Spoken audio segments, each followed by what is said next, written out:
No, Bob Boomy.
Hello, everybody. Welcome to the show.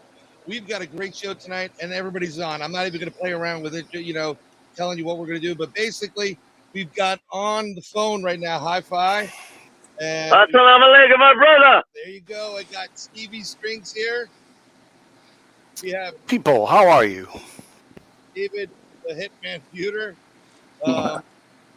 And we've got my partner in crime with Paranormal. We all that's funny around here is Al Santariga, along with Dave. I've known Dave before. That's it. Basically, the premise of the show is about music. Hopefully, Britton Buchanan can get in here. If he does, it'd be great. If not, we're just going to continue the way we are. And we're going to talk about music, like what makes a great guitar? What makes is it the action? Is it the guitar tech? Some people have been here before. Is it the pickups? I mean, because guys, there's the Fender Strat, right? And then there's the Gibson Les Paul, and then there's a whole slew of them. I love them all both, but I like PRS, which seems to be the best of both worlds. So what? Well, yeah, in a way, and I don't deny that. And Paul and I mean, it's Hi-Fi, so we, but what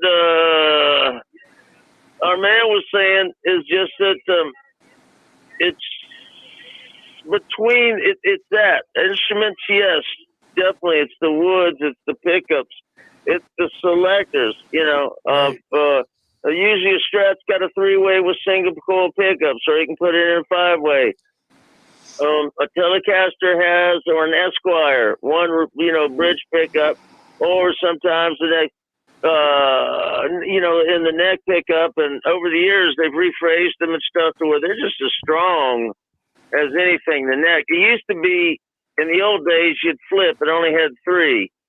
And the neck pickup would be like a bass sound, because a lot of cats, they couldn't afford the other things, and they do bass lines on them way back in the days when they were invented. That's a good point. Then you've got the Les Pauls with the 3-way, and the Paul Reeds with like a 5-way selector, which is great. Paul did that years ago. I sold a ton of his. Like I said, we're just, anyway. But that came off of also, if you look back over your history, is like the 345s, 355s, like an ES335, right? Yep. But they'd have the pickup selector, volume, tone, And then they had a rotary knob, just like Paul ended up using, which would split, man. It was really wild. It would split those pickups, the bridge and the neck in a Gibson ES 345 or 355, and you could hear a lot of different things going on. And well, one guy, man, look, one of my bestest peoples in the world is Freddie King, the Texas Cannonball. Yeah. You listen to that, man, and you'll hear some highs that you ain't never heard out of a Gibson and whatever it wanted to be. I mean, all the three Kings were exactly that, but they all were a little different. VB was more laid back. Albert was just a tone-bending badass, period, and I knew him. I'm looking at his picture right now. I'm going to try to find a picture of Albert King and put him up, and, when we do this, so... Yeah, man. And I'll tell you what. I no matter what. When I had heard him, besides BB when I was young, and then I got on to Albert, and but also a buddy of mine. You want to get a good record? It's Freddie King. It's a white album, and it says "Going Down." And that's the album he did before he died. He actually, our boy Greg Polis in Sarasota here. Well, actually, he just made a little move just a little bit north. I think they had an atomic waste pollution and oil. So he made a good move. I'm sure property values are up. But, he played with Freddie for so many years. And, God dang, that's when I was like, man, this brother, I guess that's why they call him Texas Cannonball. Listen to American Band as Stevie and us used to play and can do so well with only Stevie Strings. Oh, man.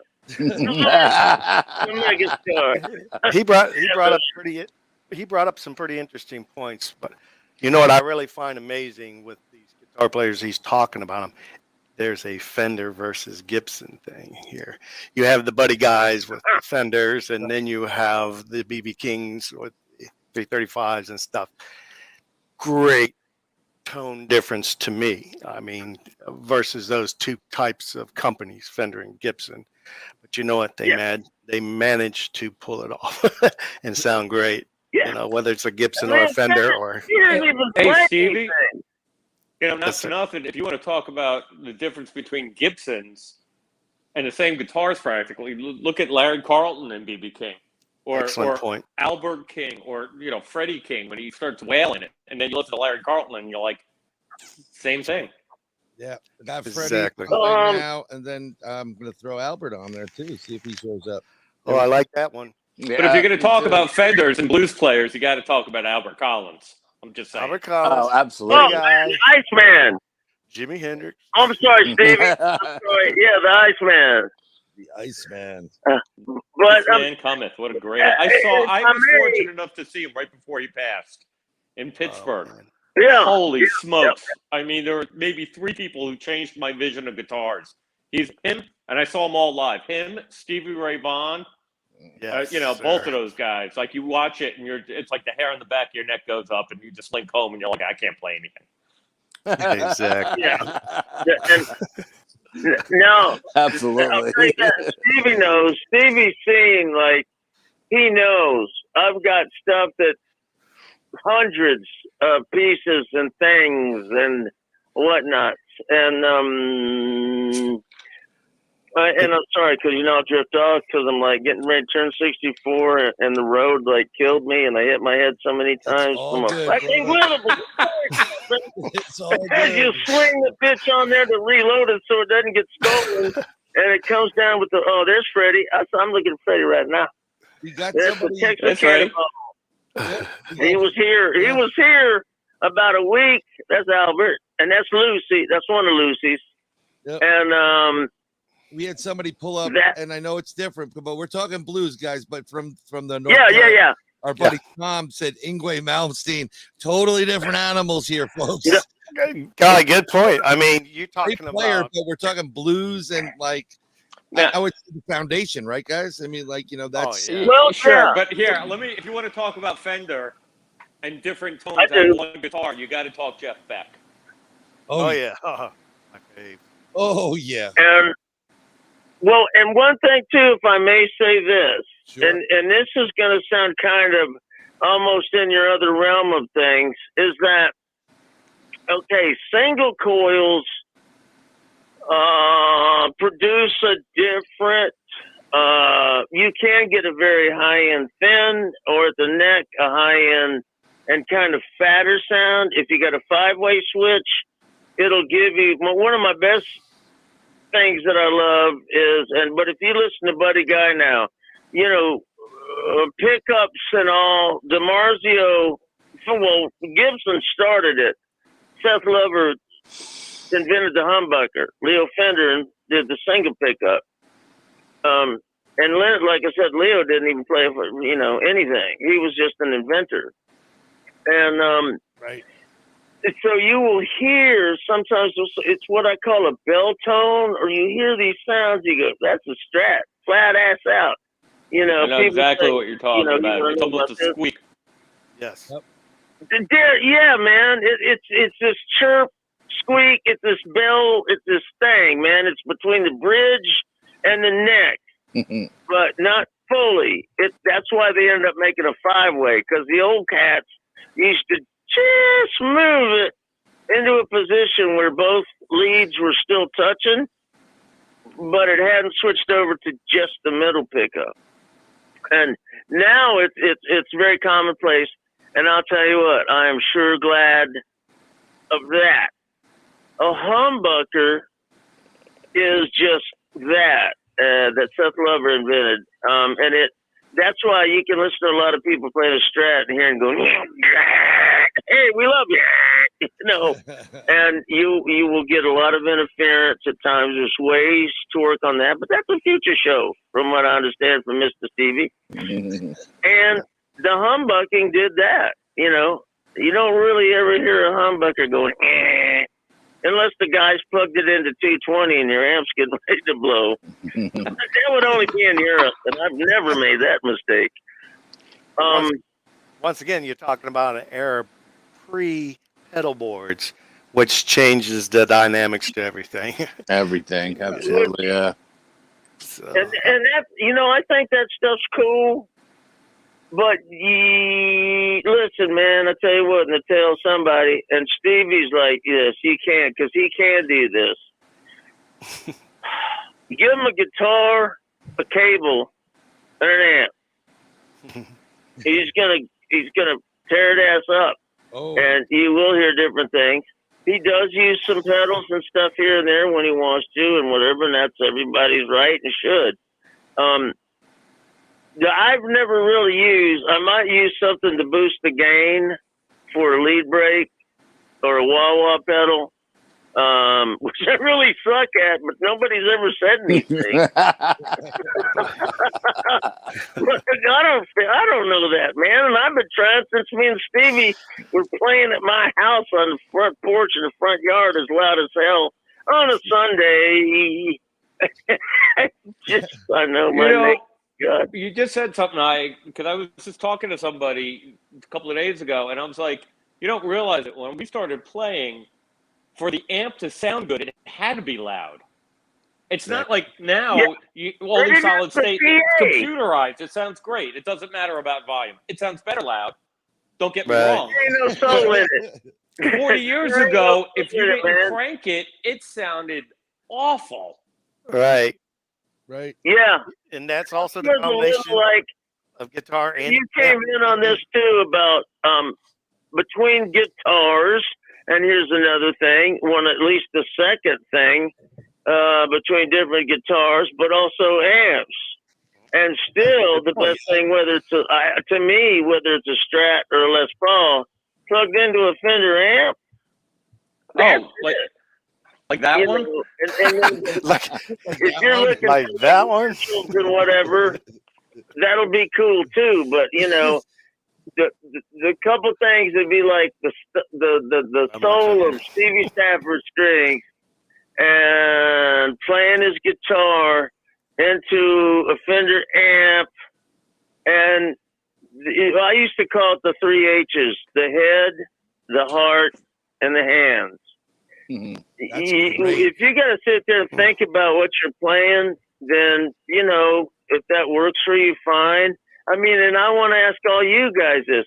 How many times have you seen somebody technically that you go, man, that shit was rocking, but I didn't go to church, you know, and then you see a cat like Albert King. That son of a bitch will take, you know, 2-3 notes and make it sound like 32, and you're just going like, oh my God, I think I'm having a flashback from Right. What happened? I didn't catch that. It's like when I saw Stevie Ray Vaughan in like '89, I was just like, it's life altering.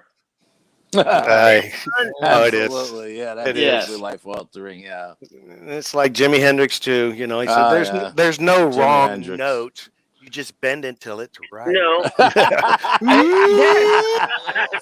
absolutely. You just keep going with it.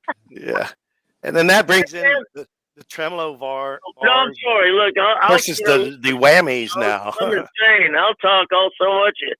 Shoot, man, I got to calm down when I go to see my damn, you know, person to get my clonazepam because I want to lock my ass up. So, anyway, It's all good. there it is. But bottom line, look, it's all this. Pick your thing, pick your whatever. I've seen some of the baddest sons of bitches on an old $15 harmony guitar and a rad-ass Silvertone amp That's and the go, point. Right on. Right. You know, My first guitar, harmony guitar, Silvertone amp. Silvertone here too. Silvertone, Yep. yeah, I mean, absolutely. that was the point. The point is the guitar only goes so far. It's got to be the player. If the hands aren't doing what they got to do, Listen, I once heard Steve Vai tell a story, and he's like, I was playing, and Eddie Van Halen walked over. I gave him my rig and my guitar, and he sounded exactly like Eddie Van Halen. It does, and you know, both, you know, obviously great guitar players, but the same rig. It comes down. You're absolutely correct. It has to do with the person. Yes. Oh, absolutely. It's their style. It's their flair. The flavor. You know what I mean? It's all about, you know, the individual. Absolutely. Right. And I know we're talking blues now. I mean, I love the blues. We know the blues. I love the blues. I guess we can all agree. I'm a Blackmore guy, but we know that the blues originated rock and roll. There's no ifs, ands to me about it. I mean, without a doubt. If you're watching any of the old players, Chuck Berry, man, that's a blues standard. Oh my Johnny God, Be Good, that's a blues Johnny standard Be Good, chord session and stuff like that. But now we were talking about the guitars, but back in that day, you remember there wasn't a whole lot of these guitars as there are today. I mean, now I look at these people's guitars and I'm just like, what is that? And they tell me, and I'm like, whoa, I've never heard of that. Yeah. Well, I mean, that's like, I can't tell you how many times I go play somebody's guitar, or they play my guitar more with mine, and they're like, why is your action so low? And I'm like, I don't know. Why isn't your guitar set up properly? You know? And that's a point. Absolutely. I don't understand why you're fighting yourself and you don't sound all that great to begin with. So. You know why? Because they don't know. This isn't, Stevie knows it. Listen, this kid, when we were kids, we could only play 3 chords, so that's got to be blues. We was just 3 young children. I was playing bass. Stevie was playing guitar and singing, and Alfie Veronese was playing drums. We were so good. In 1970, we won 3rd place at the St. Martha's Talent Show. them nuns were cheerleaders. Hey, they didn't know what we were doing. If we had worn cheerleaders' dresses and shit and did some dances, even as men, yeah, now that I know about all the freaks out there, we would have won. But, you know, it was... Freaks were in denial back then. Yeah, third grade. And we got it from his daddy, and listening, and dig this. Everybody tries to emulate. It does come down to, and what you said, Mr. Sir, is that it's of the blues. Okay, look, man, the best recordings, the thing we hear, the stuff that we got to get down. You listen to Lead Belly. You listen to Lemon Jefferson. All these cats. That's one of Dickie Betts' huge influences. Dickie. And dig it. They didn't have the money. No. They didn't have, they're playing stuff right now that the action is so high, you might as well call room service. That's the Grand Hyatt, and see what that costs you with some eggs and, spam. And you listen to that. Still literally from, and I mean this in a respectful way because that's true. Blues, the one people say jazz and things that came from it. Blues is damn sure an original American thing. People sang that stuff in the cotton fields when it was bad. That's how they communicated to each other, Rose Away and what's going on. That's how they got through it. Send me to the promised land and everything while they're getting through. Suffering. Suffering. And then some of these cats, and I know we'll be talking about a certain individual where I've been a few times, and Crossroads. the soul one time with Mr. Winter. Oh, Johnny. Yeah, man. That's and at the, God dang. Watch our 30th anniversary when I was with Dylan and Johnny. And Johnny did his rendition of Highway 61 on Slide. Cool. You'll never see anything better in your life. Is that Firebird? You got everybody, Harrison, everybody in the world that was paying tribute to Bob Dylan. And Johnny just walks out and does what he does, and thank you. Johnny Winter was in that same group of people that blew your mind. Oh, yeah. Yeah, very much so. And Steven knows this because we talked on this a lot. And it's that,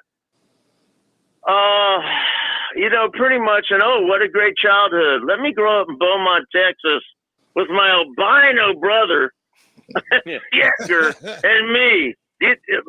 I got when it's time or whatever, and I'll shut up in a minute, but I got a story or so just to tell you about what Johnny about that. Like, man, you think that was fucking cool?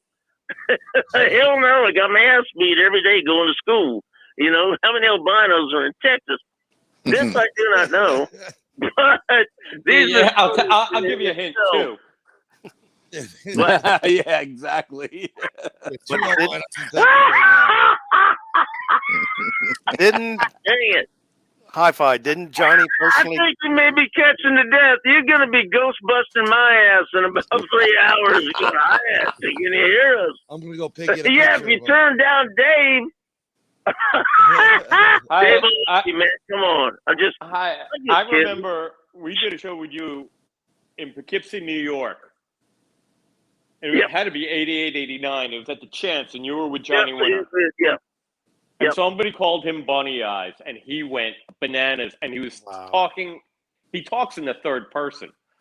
Yep. Wow. Listen, I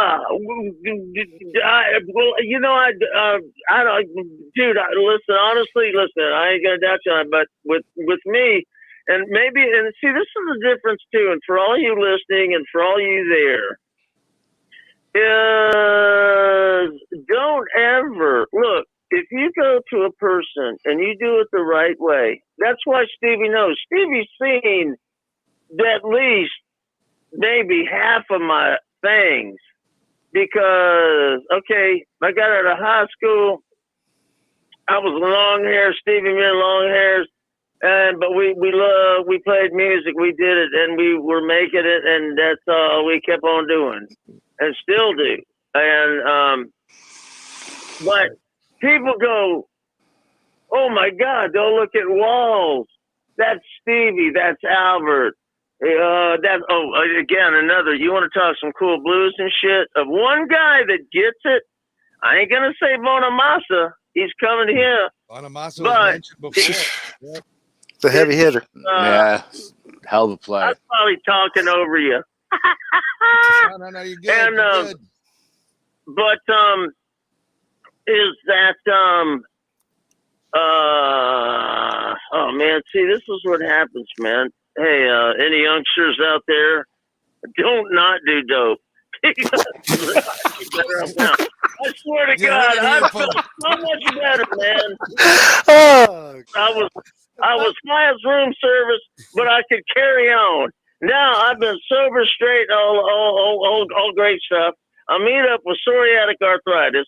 I'm getting on an experimental drug that the guy says, well, you know, we also use it for cancer. Well, Jesus, put me at ease. Yep. You know? Yeah, sign me up.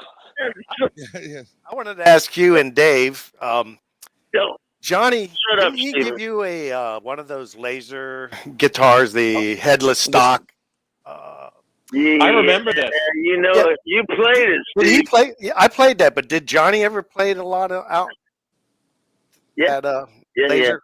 Was that his own He- endorsement he or did his it own? during the Delaware Destroyers, the George Thorogood tour. I can't look at the laminate right now because I ain't got, there's too many. I got a couple. I want to tell you about one, but I know in '89 he this was was playing it. about '88, Nice. and Good pick. it's how this happened is just we had finished touring for season. It was coming up Christmas and all that, and I had flown home, and I'm like, okay, cool, and I'm like, God dang, man, I can't, I'm just so. This is in my first year working with Johnny and everybody, and I do mean everybody that, and it's, hey, and my boy, sir, you would know SIR, Dave. Damn it, man, you were down there at the SIR. I think it was like in the West 52nd. Yeah, yes. Good. One day it was Christmas. Okay. You were in Florida. I was up here. Yeah, You called that's me. where we go. I mean, Yeah, at the rehearsal Everybody studio, and I had to go rehearsed pick up here. Johnny's amp. he did. And I'll tell you what, and I had that look at, I'm not saying, I can tell you one thing. I've never found anything wrong with anything about New Yorkers. I've lived there. I've been through there 1,000 times, and because of Johnny, right?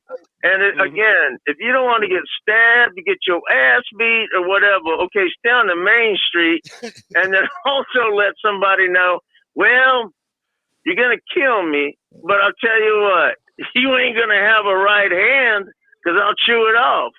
So let's go. And then they start going, white boy crazy. Okay, gotta go. Bye-bye. Here's $5. Don't chase me. You know what I mean? So, New York folks are great. And then here's Dave. And,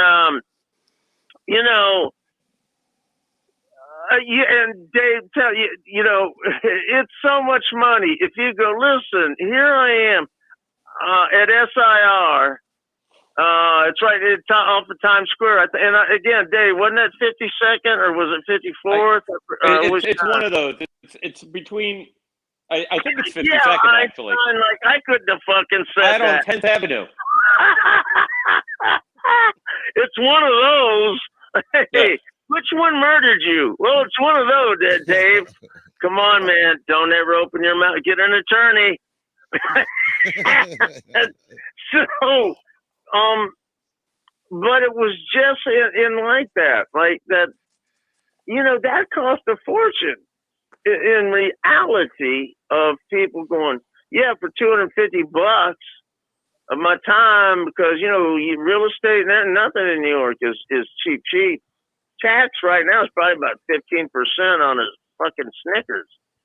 So, but they did these things, and that has just endeared, especially when he came back with the stuff.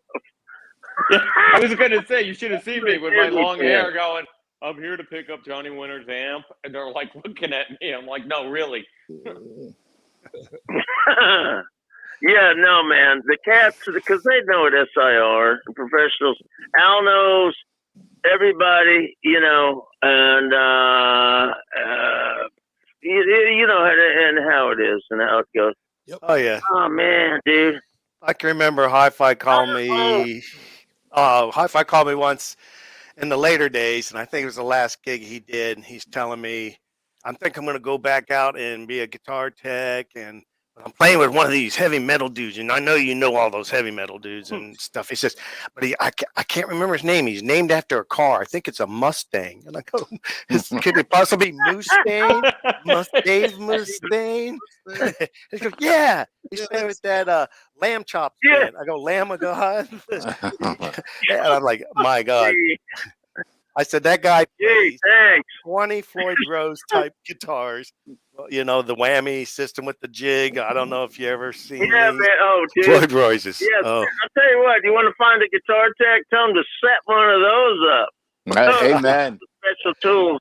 I heard Alfred And, talk about Richie Blackmore, and most guitar techs said Richie Blackmore and Yngwie Malmsteen, who was mentioned, were probably the two worst people you would ever want to work for as a guitar tech, because they might 5 minutes before the show. It depends on if Richie Blackmore has his wig on or not.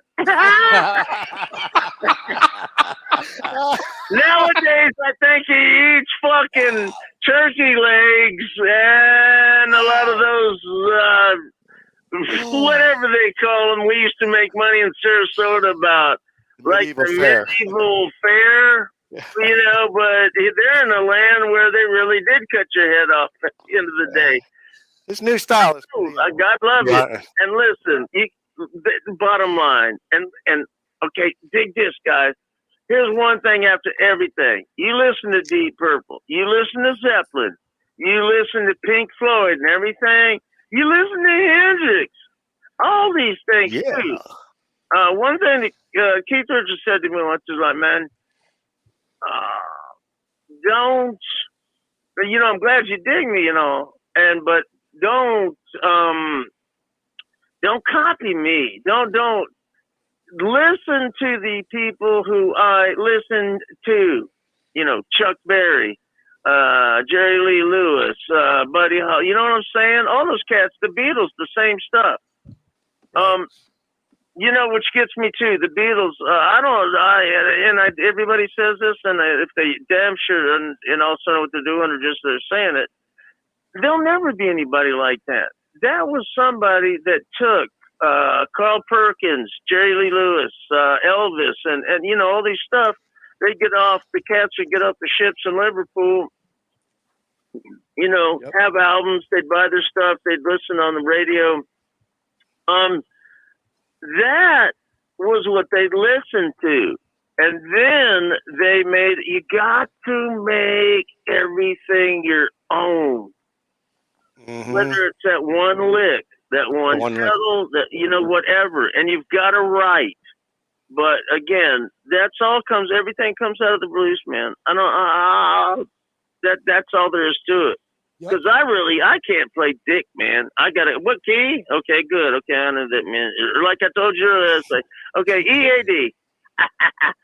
Now, exactly. You know, I've played the same licks for about 47 years, but in different keys. Man, da. And I made a living tuning guitars, getting paid for it, and traveling the world. Who knew? I used to play how many more times on the bass every sound check. I distinctly remember that. You know that. You remember? Yeah. Well, that's one thing. I had a thing. One of my house engineers was Mickey Mulcahy. We did Black Hawk, the Outlaws, Johnny Winters. I'm sounding like Johnny Cash right now in the old days when he was stumped up on speed and booze. You know. But that was it. I'd go across like before, and this is just to make sure your house engineer is secure, you know, and all you cats know it because every single one of you I'm looking at knows, Al, I'm looking at you. You know this, baby. This, Al's there. I see him over you know, we could have showed up 35 minutes. I could have been sitting in a room, getting room service and watching porn all day. After fucking being on the bus with a bunch of crazy bastards from the night before. And we could have done better than being there for 5 hours when it's sound checks and people that aren't even the main man and their attitudes, you know. So it's, you know, I just so I'm not as head. I'm a little behind y'all.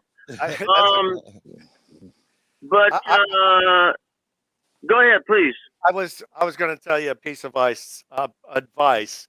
It's probably the best piece of advice I ever got to any of the when I was on the other side of the stage working stage work was from the late great Dangerous Dan Toller. He he played for the Allman Brothers 4 or 5 albums. He was a session player for Carlos Santana.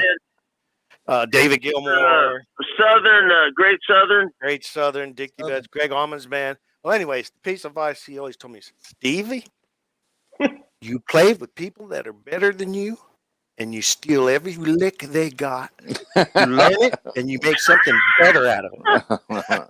And that's why Dickie Betts called him Dangerous Dan, because he knew that's what he was going to do to him. That's hysterical. Not many people know that. Stevie just brought up a piece of history that's how he got his name. And I'll tell you, Dickie said he was dangerous.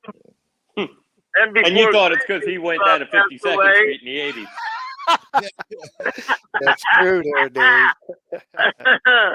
But that's you know, Danny and Frankie came down together and they get, you know, boom, and they end up with the Allman Brothers. They went through all kinds of phases and stuff, with and without Dickie, with and without Greg.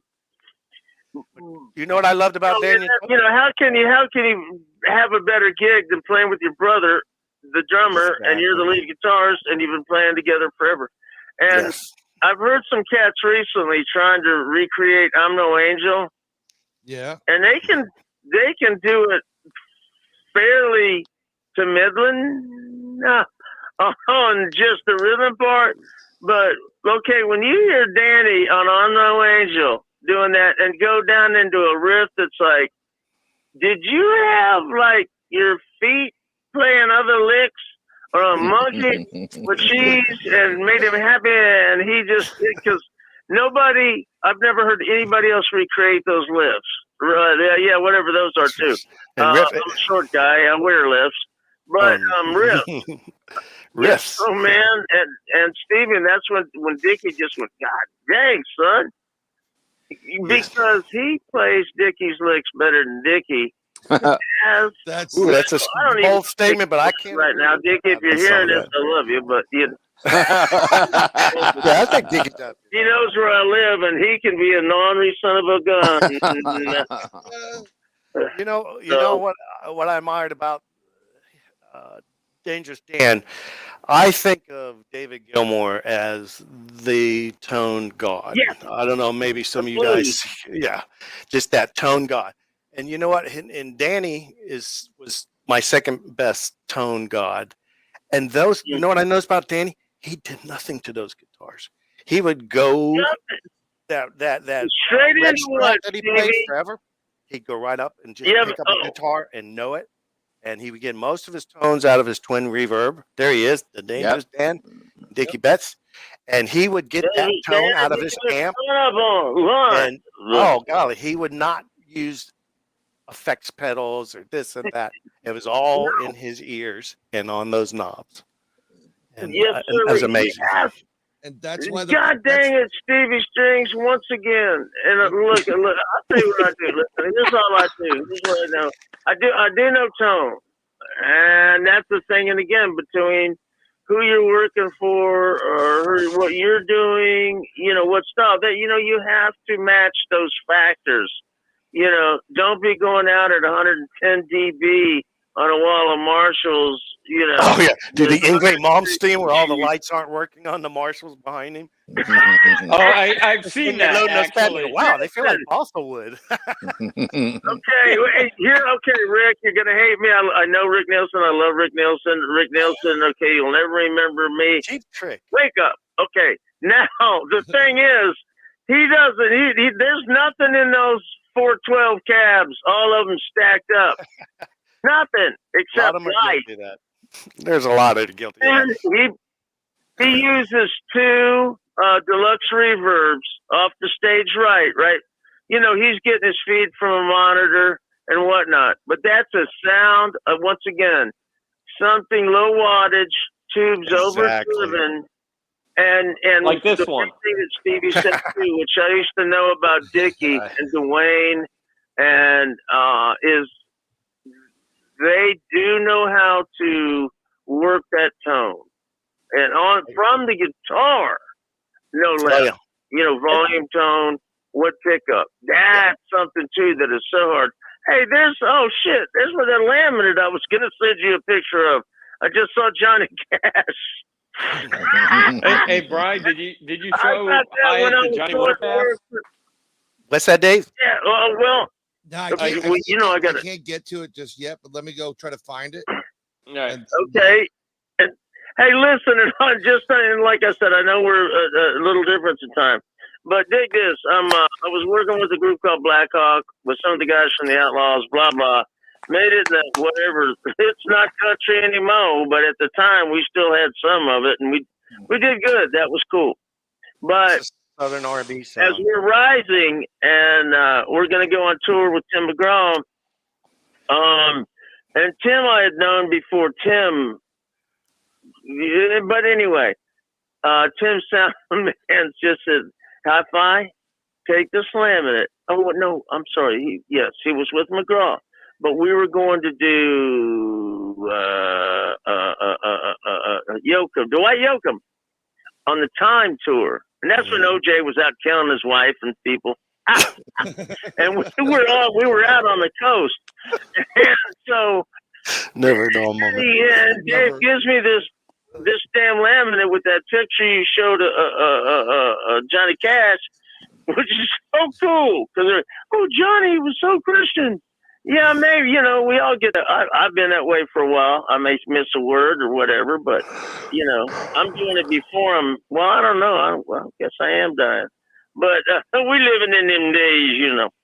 But this one, he said, wear this around them every time because they dicked Dwight's guys and crew, dicked with them so hard every day, which that's another thing people think, oh, the man music, everybody gets together and plays with each other's balls and goes out and plays. No, everybody does not like, you know, because you're all competing for that airtime, the space, or whatever. So I wore that picture, but my boy made it up for me that says sound checks are for pussies.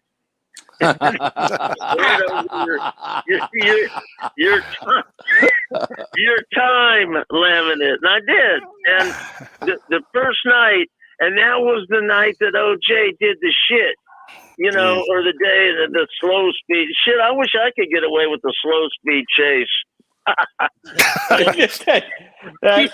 My ass would be beat so badly. Hell, they wouldn't even. They just shoot. You know, nowadays it's just like they'll shoot you. Why'd you shoot him? Because he went for his wallet. Yeah, but didn't you ask him for his driver's license? Maybe. You know, you really, that's the guys and everything else. Everybody thinks, okay, this is the thing. It's politically correct. No, it's censorship. It has been for a long time. Things that I would just rip off right now that was just part of like Stevie and me, we don't hate anybody.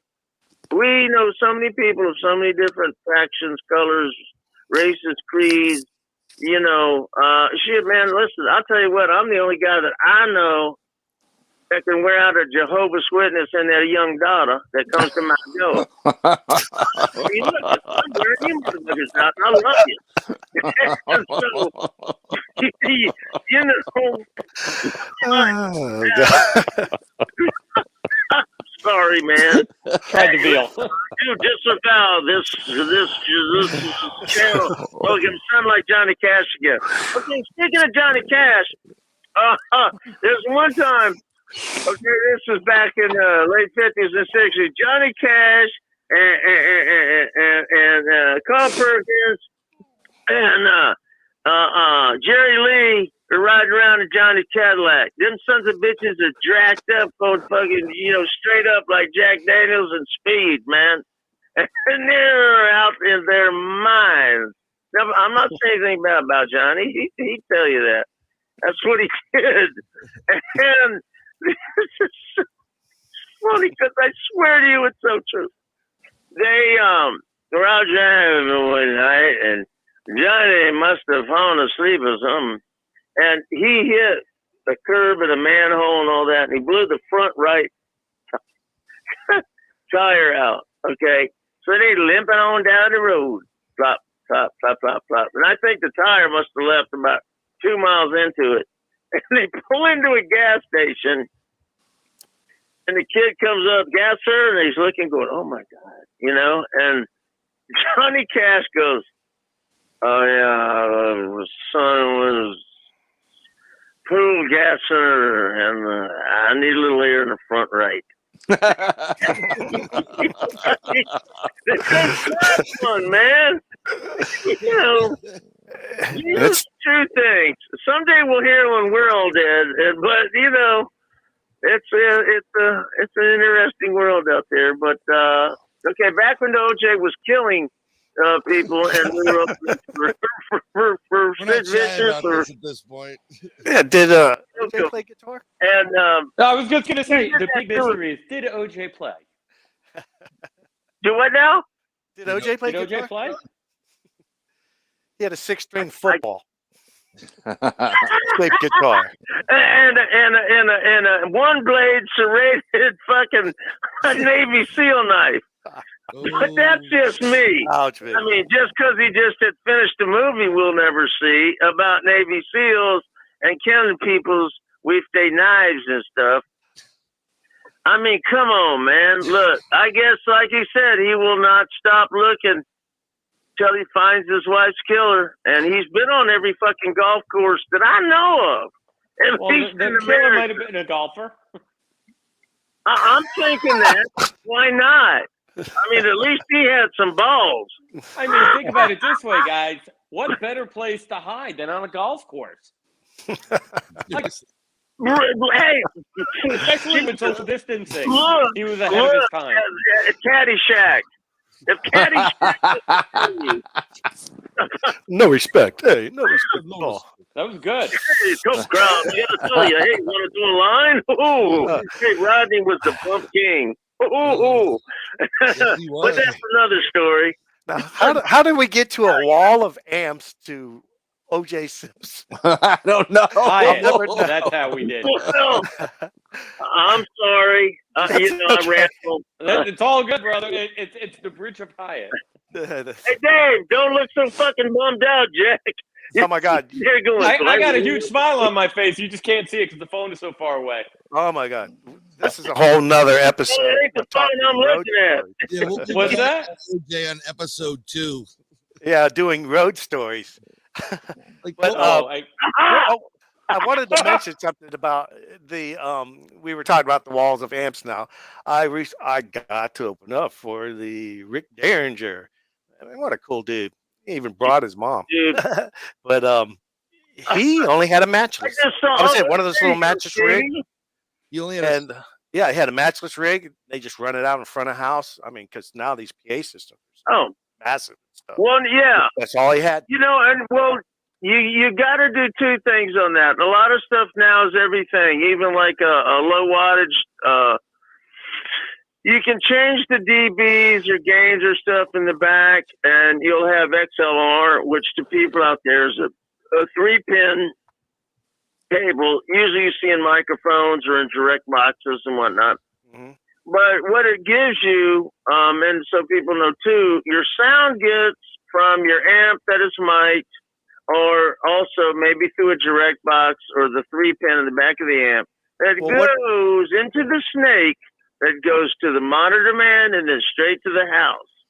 So what do you and Dave that did this? What would you rather do, mic and amp, or would you go direct input into front of house? Well, nowadays people they'll do a lot because you might be getting some distortion or something that you like from the amp from the mic, Mm-hmm. and then a certain clarity from the 3-pin, right? Mm-hmm. But then at the same time too, listen, man, and again, all of us, Page, Derringer. I just saw him the other night. I was watching a thing on television. Like he's 15 playing, Hang On Sloopy, man. Nice. McCoy's. I'm just little Ricky. Oh, McCoy's. boy. And, yeah, Stevie. And, and this is one of the things that is fine. It's really becoming a lost art. When you go back and listen to the songs that we love greatest, and I don't care, listen, I'll tell you what, and when it comes, because blues is the part of it, most of it too, but when you listen to Motown and then certified, funkified, soul ass stuff, late 60s, early 70s, going through Parliament, the Funkadelic, the Ohio Players, and all them peoples. Sly and the Family You know what it came down to, man? Was mic placement. They didn't have, let's do the 2 toms, the hi-hat, the 2 floor toms, the cymbals, your asshole, put a thumper in the seat, and the 2 kick jumps. And boys, we don't ain't gonna make those guitars. Right. But in the old days, you'd have pretty much one Omni, and so y'all know this too. Omni and unidirectional. Omnidirectional. I'm going to go with the simplest things. SM58. Well, that means the pick up SM57 a lot things around the outside. Right. And then a unidirectional SM57 is pretty much just going to pick up right in front of it. That's why you see Right a in lot front of of cats using on amp. Exactly. I'll shut up now. Hey, Oh, that's a great point. I do It have a also has question. the mic. Go ahead. Stevie, you keep going back to the wall of amps. It's better to look good than to play good, I say. This is true. I tell you. Know this for Still only mic one amp. There might be 1,000 amps on stage, but I goddamn guarantee you, whether it's in an isolation booth, under the stage, there's still only one. Like same thing. I know Angus and Malcolm real well. God bless them. Anyway, Right from ACD, and you'd see those walls amps and the whole dude, like Stevie's talking about Ingve. And bottom line though, they're taking that whole off of one kick-ass cranking amp. Yep. Mm-hmm. And one microphone. Man, and that's it. A lot of cats too. Like when I worked with Mustaine, I didn't work for him, and I'm not saying anything about him. But I get this, and man, I tell you what, the guy is high functional, and that could mean a lot of different things. So I did that gig. I did that took a break and split that gig because that son of a bitch is crazy. In a good way, Dave. Hey, don't sue me. Sue Steven. Because at least he'll give me some money. It's just that one time I'm like, look, I had redundancy. It was all rack stuff, man. Huge ass Marshall, just power amps. Okay, 2 of them. 2 preamps, not Alesis, but I forget, real high-end preamp shit that you could clock in any sound that had been sampled and alter the parameters, right? And then you got, 2 tuners. Then you got wireless systems. Then you got 2 directs and all this. I mean, it's crazy. And then, like 5 or 6 guitars on one side minimum with these cats. And each one, I got us a bunch of wireless stuff. That's another thing about this, and I guess it can come up another thing, but doing this is knowing how to get endorsements, whatnot, and only in things that you believe or want to put your artist under. And accident, boys. I like it. He, and the guys go, yeah, Dave likes a clean stage and all that. And I'm like, oh yeah, because I swear to God, bro, I still got the stuff. So if anybody ever doubts me, I'll just send copies to you. But of the set list in each song, from 0 to 45 seconds, Holy War's rhythm. from 46 seconds to 59 and a half seconds, Holy War's lead. 59 and a half seconds to 60 seconds to 80 seconds, Holy War's lead. You know, and you're punching. You know, hell yeah, the stage was clean, man. I'm back there looking like a monkey with my ass on fire. Oh, I was the lucky guy that they set. It looked, I swear to God, the thing that would have made that stage look even better was a trailer right in front of me, because they had a propane tank for the guy that did pyro that, you know, I shaved my head anyway, but god dang, he burnt the hair off my arms. You're looking everywhere. And we didn't have any lights, no sirens, no whatever. The first live show we did, god dang, the pyro went off in a bomb, and I swear to God, I thought I was having a heart attack. Nobody told me, hey, by the way, you might want to expect this. You know, I don't get it, and but I know this. You know, Mustaine and them boys. I didn't. You know, I did. You know, shit. I did it. I did the sounds. I had to punch. I had to. You know, and then to get somebody that decides on what day that he's sober or not sober, and I'm talking about me, not whoever you think we may be talking about or who gets this and what law firm. Is that, you know, well, I don't know. Are you sober today? You know, I don't know. But you'd find out pretty quick. All you have to do is say a certain word or two. A lot of people, and I'll say just this, you know, be kind of homophobic, or, you know, you might have grown up with your hair parted just on one side and red. You know, I don't know where they ever came up that, yeah, I whooped his ass like a redheaded stepchild, and I didn't say it.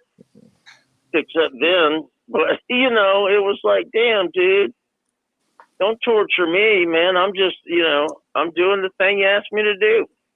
But he went through a lot of problems. And I need to shut up. Okay, I'll shut up. You know, but people just, dang, man, they could be having a bad day and just ruin yours when you're like, oh, gee, I'm sorry. I know those, you know, 1 hour shows are just a mofo, Jack. You know, I haven't slept in 48, but, you know, that's just me. Right. You were saying, Stevie? I was just saying that. Oh, Stevie, about those damn amps again, damn it. No, it's going to be about Dave Mustang. And Hyatt, how does that make you feel? I had to learn licks from him. Well, actually, you know, What are you smoking, man? Do you remember when he had that, he fell asleep on his arm or something, and then, it caused all this problem that he couldn't play guitar. Actually, he was never going to play again. And that ever since then, you notice he's gotten these fantastic players along with him. Marty Friedman, the Drover Brothers.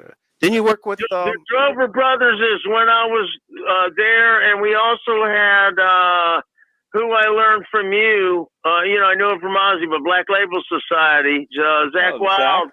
Oh, my man. Had just joined with us on this gigantour that was going to last forever. And, you know, it didn't.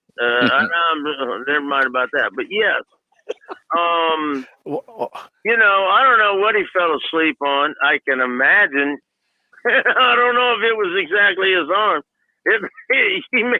He may have laid his head on it and then got it so numb, you know, you try to go to, and you know, stroke it a few times, you're like, I can't feel anything. Well, that's the stranger, Jack. No, I really mean. So this brings us into the new age of guitar, I think. Yes. I mean, we were talking Fenders and Gibsons and 6 strings. Now, these Dave Mustangs, we're talking 7 strings. Yeah. And unbelievable bridges with the Floyd Rose and the Kahlers and all that. And that is a whole nother world. Isn't it, Steven? Guitars, yes, to me. Yeah, and you know what I got to say about my boy Stevie? And just like me, we stayed straight. Don't have them, don't use them, don't need them. You know, unless but it works again. You know, in one way, you can't say it's bad. It's not what like we're into. Although, listen, and I'll tell you, from Zappa to Vai to Satriani. Okay, come on, man. There's no doubt in that stuff. Stevie turned me on to all those guys. Yeah. Oh yeah. Where'd you got a bunch of records once, Stevie? Mm-hmm. I'm sharing a guitar right now. What's that? Put in there. Oh, nice. Is that a Ibanez? Yeah, Oh, it's an great Ibanez. guitars. Oh, I love the Ibanez. I love the Lita Stroud. Is that the B? It's No, not. that's a Ibanez. Now, Seven what string. is it again? It's a. I call it. I'm still old school. I call it a Saber. It's an S series. Nice. Yeah, I don't Beautiful. remember what the serial number was. You know what I mean? I fell in love with the what you call it, the cherry sunburst, and I had to have it, and so I bought it for myself for my birthday. That's beautiful. I mean, Yes, I think we all have those birthday guitars. Yeah, I love. I told my wife. Birthday guitars. divorce I guitars. told my wife, I said, "Listen, you just bought me something for my birthday." Somebody. That's yours, Al? That's Al's Yeah, guitar? that's mine. Yeah, that's mine. What year is that? Now, 2007. Look at the hardware on that damn thing. Yeah, That's no, nice. I mean it's a beauty, man. Like, they call it that's what my doctor said when I was born, and he slapped me on the ass. Hardware on that boy. they call it a Viking red, but I call it cherry sunburst because I'm a cherry sunburst kind of guy. Is that? Beautiful Are those finish. your rigs, Al? Huh? Whose are those? That's Al's mine. guitar. That's his latest. That's my latest purchase. He can't see all these cool pictures. Yeah, yeah. No, I can. Well, You can now? Oh Al's got man, it now, Al, right? you know what, man, but listen, you know what? Look at this. Al's got some things that you do have to have, Yes. but there is nothing in this that shows me. He's got some direct lines. I can right now, like I said, I know we're a little different sometimes. Tuner looks like a CE2 course, or it might be something else. And then now these to me, from mostly everything I can see, are all original. Like it could even be super leads. And I think you got some 50s in the racks on the Marshalls. Oh yeah. But damn, son, Al, shoot, man. Are you like married? Now that is a professional man that knows his gear and keeps it right. That is Al. That is cool, man. I'm sorry. I just talk because really I've lost my filter. You get in the head enough times with a road case. Every time you throw a guitar in the case, put it in the case. Well, yeah, I said that earlier. Trust me, it takes a show. Somebody went to read the bumps on my head one time in New York and said, "Son, you gotta stop throwing them guitars on that guitar coffin and hitting that strap that holds the lid up." Oh my God. Dave's. And Dave anyway, has a Al, I'm couple of, sorry. I will shut up for the rest of this, but I mean listen, son, that's a professional ass, and the technicals and everything, and I know what's behind that rig and what that takes. That ain't for the foolhardy. Actually, I've been jonesing for another Strat. The Strat I have now has Texas special pickups in it, and because of that, I've really fell in love with tones. I wasn't a tone guy. I was like a noise guy, a Hendrix guy. You know what I mean? Cool. So You can get a little of both with that Marshall. but I can't get that true Hendrix. The 60 hum, that 60 cycle hum that the original Strats had the single coils. That's like we were saying. Tone. Yep. That's interesting point. Oh, Frank Marino used to play a lot of Hendrix style, but he had he did. SG. And that was I got an SG too. How he got. That's what I wanted. At least Les Me Paul. and Stevie saw him his first tour of the U.S. He opened up for Aerosmith when they were more screwed up than a freaking bicycle. Okay.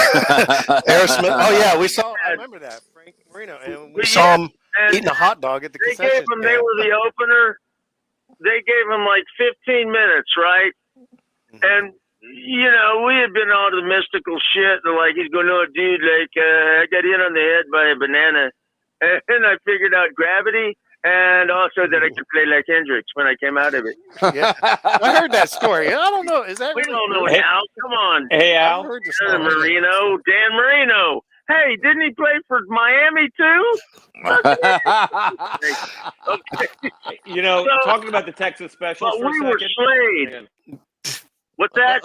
Dave, No, I was going to say, Al, if you're looking for that sound, Fender does make some vintage pickups, some 65s that can probably do it. It's not as hot as the Texas specials. Yeah, no, I looked at the 65, but I don't want to change my guitar. I just want a different one. You know, with those pickups. Well, you in have it. to buy another one. Yeah. Nobody knows that like me. Trust me. No, I believe me. Listen, It's a sickness. you It's know, not a Dave's sickness. really interesting how- It is a sickness. this is No, sickness. it's not. What are your qualifications to judge? hot. They weren't as hot, the pickups. And when I was doing stuff with Stevie Ray, when I was with Johnny, there's many times before he passed. But also Cesar Diaz and I were really close. I learned a lot about amps and why, and what goes on, right? He's a genius. And they were talking about like Hendrix's sound and tone and this and that. If you look at any picture of Jimi Hendrix, and there can be some jive wiring just because Mike, I can't think of Jimmy's tech, but back in the day, the only cables we could get were all coiled up. Remember, Steven? Yeah, Yeah, remember the call? really, Yeah. Cables, Yeah. oh, they're $4. That's got to be a good cable. I still got a couple of those laying in the trunk. I somewhere. used to have those cables, and I used to have the big amp with the bubble cushion Stevie on and it. him, Yeah, I hear you, Al. They tested them, and they realized that, wait a minute, what Stevie was looking for was because, there are, and the thing is, there is a need for them. The greatest, every little thing has something to do with something. A low battery, so a cable that maybe is too hot, it's passing too much signal. And that was the thing that they came up with, is that, well, wait a minute. Okay, what did Hendrix use? Because, Stevie had some of Jimmy's stuff. And Caesar was, accommodating in that. And you can hear a difference. Listen to that spaghetti cable, or whatever you want to call it, that worm stuff, but you'll hear a difference. So, Hey, what do you guys think of the active pickups compared to the passive pickups? How do you feel on those? you're passive. That's I a, think you're Jewish. Damn it. Gee. I like Listen, an active one that's busy. Passover cables. Actually, I have some X2Ns, the DiMarzios in my Ibanez. I had an Ibanez Flying V, and I love that. I love that lead X2N, that straight bar looking thing pickup. Yep. Monstrous. He got the first. It was an X2N Super, and it was because like experimental. And I figured, I was just thinking this today. This is weird. It's a humbucker, and the 2N. I thought that they just had a solid, thick ass bar of metal across, each thing. Yeah, I know my shit. Yes, thank you, Steve. Across the And so he got that and that Ibanez. Besides rarely, that's the only one. He bought that here at Jules Music in Sarasota. I sold it to him. That's an oldie. Yeah, buddy. And but he, that was something because he wanted that. He wanted that balls. It was we put it in the bridge pickup. If you're over 40, ooh, about that. But Yeah. Well, yeah. Okay, if you're over 40, I've lost my mind.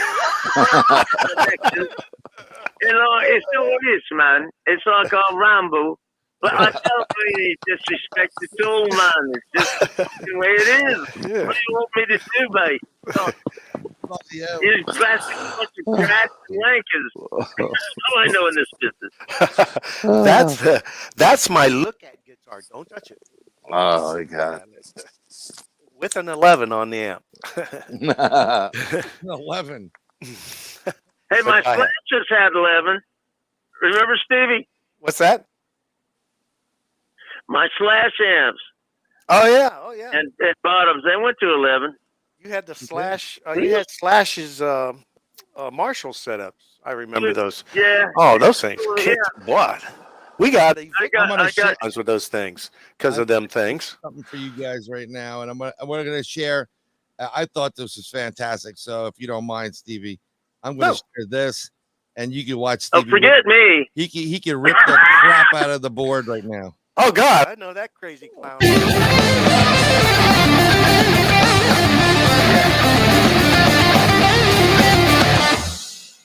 Ooh, Nice. Thank you. I had it. Sorry, buddy. I actually have that. No, man. Here. It's a Les Paul Studio. That If you could hurt me, I wouldn't be alive this long. There you go. Actually, I got this from Hi-Fi in '86. So wow. Yeah, it's a studio. No way. Yeah, dude, I still have that. Telecaster he fixed. You don't understand. You don't understand. I fixed it. What'd you put it? Tell me you put it. I don't know if you remember my cousin John, but he was the keyboard player for the Road Ducks, and he was a Telecaster guy. Oh, dude, come on. Are you kidding me? Him and Senator. Oh, yeah. Senator's down by you now. Anyway, so talking to Johnny, living. I don't know exactly where. I spoke to him. And I mean that respectfully, because who was it that took over singing for Hatchet? Holly Hatchet. Yeah, when Danny Joe Brown passed, Phil McCormick took over. Yeah. Yep. And Who did? Phil.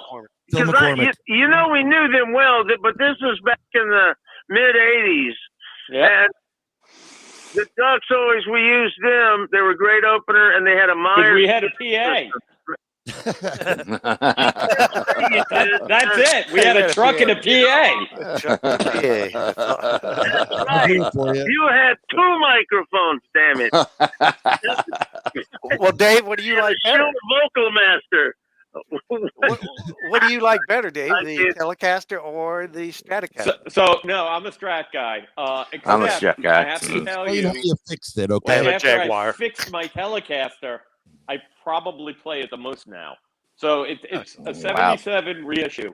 It wasn't a big deal. And, it had that thin, tinny Telecaster sound. Mm-hmm. And with output. What's that? That's one thing about those, man, on the bridge. The tellies, they got it. And at least, like I said, now the newer ones, and again, I got to tell you, and Al, I think it might I'm looking again. I got to quit looking. One thing that I know alone is I bought Stevie a couple guitars in my day to pay back, and this one other guy that ended up not, it's just that I bought him a Buddy Guy Strat, and when you listen to Buddy and you hear that, like now he does that, he's always either through a Marshall or a Bassman. More days it's a Bassman, made for Buddy. But I think that Alfred would really, and again, I don't know. I just know that, man, the reason I bought that guy, even though he didn't really know too much about tone, it wasn't a great player, but it had that sound, man. And even if you wanted to put some distortion on it, it comes through. And I think because of this also, Jeff Beck, it's fixed. Seymour has made a pickup a long time with JB. That's exactly what I fixed my Telecaster with. That's beautiful, dude. What'd you put in that's there, great, because dig this. That will send, and now, Stephen, you got Dave, you might think this or go along with it. Before you send anything into your amp, your pedal, your preamp, then going out to the power and then out, you want to send the cleanest signal you can have before you start screwing it up. Oh, And I've been reading a ton of that JD pedal was- sequence. Yeah, I've been doing a yeah. ton of research on that recently. On pedal sequence, I'm reading Steve I, what he says. He says there's Awesome. no really bad way, but of course you're going to put your tuner first, and your in order of sequence. You don't want your distortion units in front of your emulating type things and stuff. But yeah, but I am reading a lot of stuff about that because I am a tone freak too, and I just can't get. When I think I got it right, I hear something from somebody different. I gotta have it. That's why I fixed my Telecaster. He could have not had it. He had to listen and live with me. Most life. Now I have a pre-CBS Jaguar. I love that thing now. Holy I really, smokes. I really take it out. That my father. Wow. Then Nice. you guys have all got some, and the more you say it, and then the more it goes, wait a minute, I just think, and what I always knew, and how I was able to work so long and with so many people and one thing was that. I always thought signal flow from guitar to pickup through output jack, cable into pedal, what order, then to maybe a splitter, an amp splitter, like on those Marshalls I'd have them both at a set crunch rhythm, but then I would split over to one and hit another, the distortion pedal up that in the Marshall, built in, and going through the effects loop. So I'd still have a good bottom end, but I was sizzling on top. You know what I'm saying? And again, it's between cables and youngsters out there. Do not ever use a guitar cable to plug your head into your speaker cabinet, because you'll be doing a Three lot rings. of weird shit to make up money to pay for what you blew up, son. Shielded cables are what go from guitar to pedals into amplifier. Right. Then you got triple ring tip chords versus the double ring. That'll be stereo mono. Mono. And Right, I was going to yeah. bring that to a point. I do love the stereo guitar players that actually use true stereo choruses and stuff like that through 2 amps. I do like that effect myself. Yeah, I love when you get the true stereo from and they're building some of these guitars right now and these rigs ready for that to go, but when you try to simulate it, it just doesn't have that. It doesn't work. Doesn't work. Right. Right. Not unless I'll tell you what, I'll tell you what right now. I would go to Alfred and I would say, son, he knows. One thing too, guys will put 2 amps next to each other, run them stereo and go, I don't hear it. Both of them, spread them apart about, fucking 30 feet or something. It's all crazy. But, but if you put them right next to each other, they're louder. True. Yeah. True story. I can't understand what's going on here. I gotta ask this question before everything gets crazy, because one of the things we talk about different guitar players. Go ahead. But one of the premises I had is I wanted to ask the question from guys that have been on the road and guys have been, doing the guitars and hanging with these people that have talent, and some of them that don't have talent just still got it. Speaking of Robert Johnson, did he or did he not go to those crossroads and sell his soul? Oh, here we go. I mean, currently, we know there's a shitload of people right now that definitely sold their soul because they never would have made it otherwise. So, Stevie, show him your leg. I got all different tattoos of different. I got a word for that one tattoo. No, it's on your chest. But people, I have no doubt that a lot of people have done that in serious and in a way of dark ways. This shit all of us have heard that when we were kids. Yeah, I sold my soul to rock and roll, you know. Yeah. Yeah, there it is. So much. Yeah, Hold on, I'm gonna Sold my soul to rock and roll. Well, there you go. Yeah. It is. I pray for the boys. Sold my soul. You know, come on, man. With the Dio hands. Got some Beatles here. Yosemite. Hey, was that a Sunburst Strat? You got some good ink right there. Thank you. Thank you. So my What was that about the Sunburst Strat? Who has one? Oh, I have some 4. Well, we got some, you know. I'll tell you what, me and Stevie, nobody, you know, the Kev, you see, like, I've seen a picture now, that 335 I'm playing right there. Yeah. right? Yeah, I'm That's gonna a bring it up. bad Mojo, Jackson. And,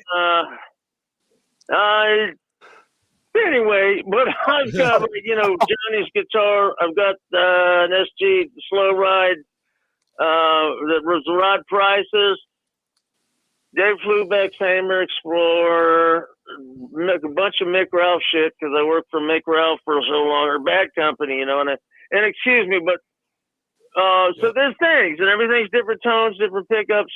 You know, I think if anything, people go, oh, give me a, you know, god dang, a 59 double white, and I'll pay you $10,000. Well, shit, I wish I'd met you about 10 years earlier, you fool. Exactly. Because on that thing of sound, listen, I got VOS Les Pauls before anybody did, from 57, 58 to 59, just in that, about 4 or 5 of them. Different things. And that's the way I always liked it. Don't give me some hybrid looking thing. There's Stevie. And I wanted things to be like, well, how would it have been if I actually bought one back then?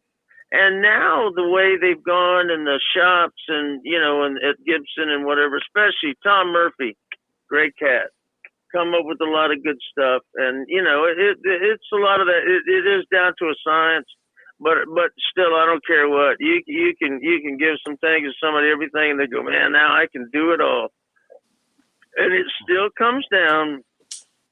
And obviously, it's out, like, just seeing again Alfred, seeing that rig, man, I'm, please forgive me for talking so much, Albert, but I mean, that is the guy that knows his gear, that takes care of his gear, that, you know, damn it, man, Alfred, please, again, are you married?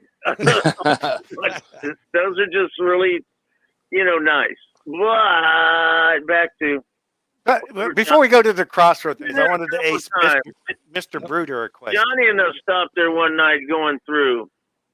What's that? And just got out. It was like 3 a.m. and looking around. It's actually a little bit off. Like if you drive through now and it says Crossroads, Right. It's not exactly right there. You really got to know it. And but this is all I know is people, you know, he couldn't, everybody says and know him. And like I said, I was so fortunate to, you know, meet Johnny Shines and be with Johnny Shines. And you know, everybody said he couldn't play. I mean, you know, maybe something, but then he disappears for 2 years. That's the thing. And comes back. Wrote 29 of the baddest, you know. Hell, listen to Clapton doing Crossroads. Gee, where did that come from? Amen. Really figure it, you know. And everybody's looked for the 30th song. I don't know if it's out there. I really don't think so, but I mean, damn. I mean, all of us know, and even when you're into it, it takes a bit. And this guy to leave town when nobody really knows, and then come back in and lay down 29 of the baddest songs ever done, Terraplane, Blues, and whatnot. He was amazing. I know that Eric Clapton, when he tried to redo the Robert Johnson album thing, he said he couldn't even do it. Yeah. He couldn't do it. He didn't understand how this man It could comes play down and sing. to the right hand. That's it. And this is who said And that's the difference. That's why Clapton can't do it. Couldn't do it. Well, I'll tell you what, that too. And again, and this is a whole nother thing about guitars. And God, it just goes. It's so in depth from the beginning to the end to where it is now, and it's going to even go on beyond that. But bottom line, still, if you can walk into a room with a goddamn a Fender Mustang and a Champ amp and make everybody piss. Excuse me for using that vernacular. It's the truth. But That's all you need right there. You don't send everybody to church, and so. But the modern sounds and all that great. And again, there's so many. Bonamassa's coming here. Do I dig him? He floors me and all. But I don't know. If I had unlimited amounts of cash and the guitar collection he has. Oh, yes, my seriously. God. Yeah, and listen, son, hey, Dave, we'll be talking about that in Antigua. What do you? I got a matching set, by the way. What time do you go to sleep? I can find you. New York is not a stranger than Mike. But Dave just dropped this out thing by about accident. still with Robert. Listen, he may have said that. He may. I don't. I just don't know. But I wonder because I know, like, he used to get up in the old days with cats that would come in. God dang.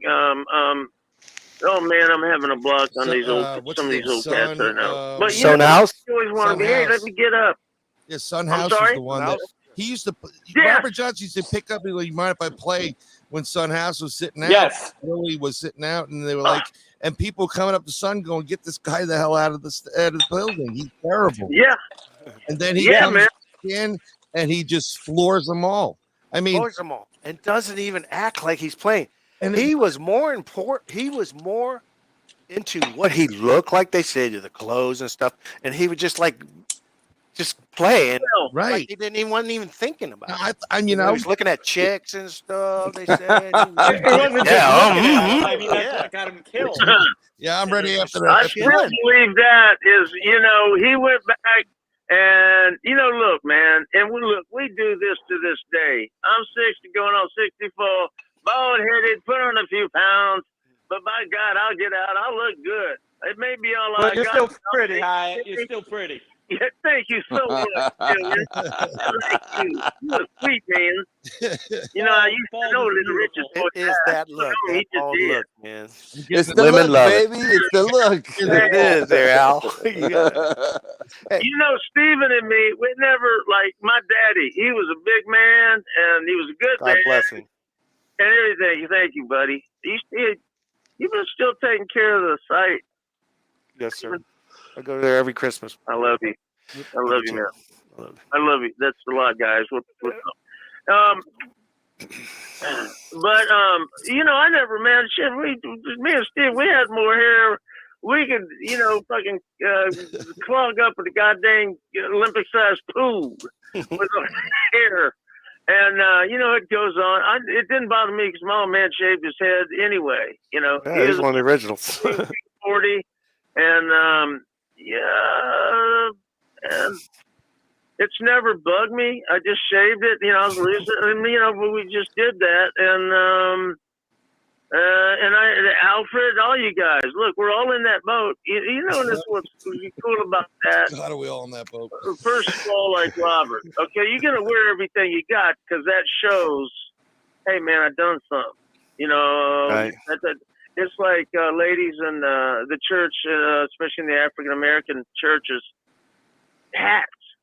That's, and when you go to church, you be up and ready.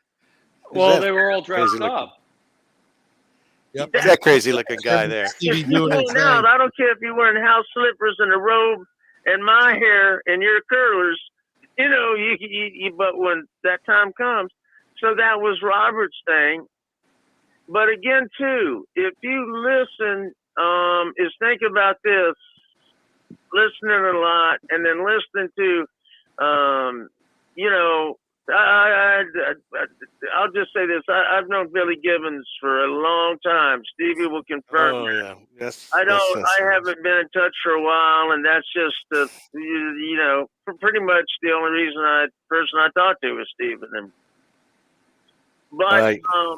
I got to learn some things and listen to Billy, and like this one song that like this tone was so funky and this groove, and I hear him go before he starts playing. He's in the studio and goes, "Hey man," he goes, "Douse that light," like douse. I hadn't heard that. That's my parents and all from where they're from. And then I'm going like, okay, let me find this. And I'm listening to the CD and I'm going, do, do, do, do, do, do. And I drop the E string, the bass E, down to B, and then tune accordingly, like I'd be in a regular A440, right? Right. And there it was. And, I did find out, if you're going to want to play that or have a guitar, it's a really cool sound. All you guys should try it. Is that you're going to need heavier gauge strings.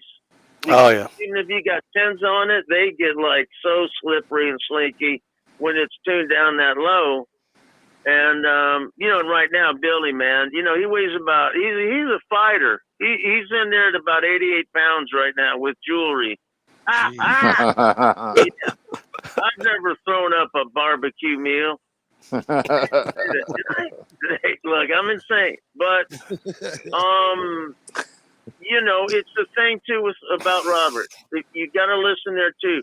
There's open tuning stuff you don't really think, because he's, again, like you cats have said, you guys made this point of just what he was doing. Clapton couldn't figure.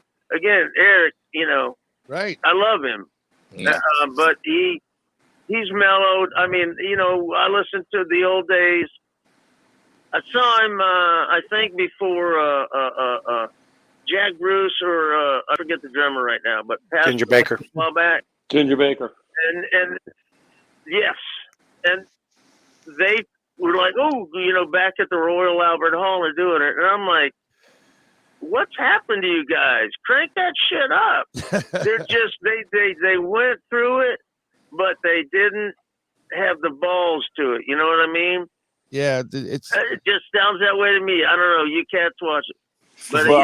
But when he was with Cream, he was using an SG anyway. You know what I mean? So he had those double coil pickups. SG.